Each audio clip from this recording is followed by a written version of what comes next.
Okay, so the next thing that I want to add is the taco title. And on the actual Taco Bell website, that is represented as a hyperlink because it leads to the individual taco page. So directly below our image tag, I'm going to add an A tag. And here we can provide the name of our taco, and this can just be Crunchy Taco Supreme to match the image that we provided above. And then for the actual anchor tag, we'll provide an href.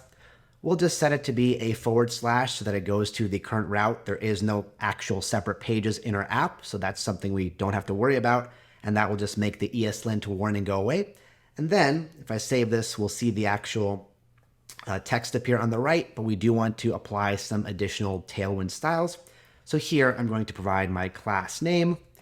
We'll begin with a little bit of margin on top to separate it from the image. So there is an MT series of classes that is short for margin top. And of course, as the numbers increment, that means more margin.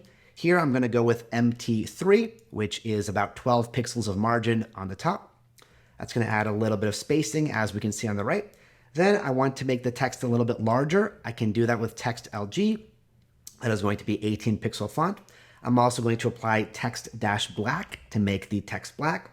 And then finally, I'm also going to apply an underline by simply providing a Tailwind class called underline. And you can see on the right-hand side, we now have the image with the actual Crunchy Taco Supreme name directly below it. All right, so making good progress, and I will see you in the next lesson.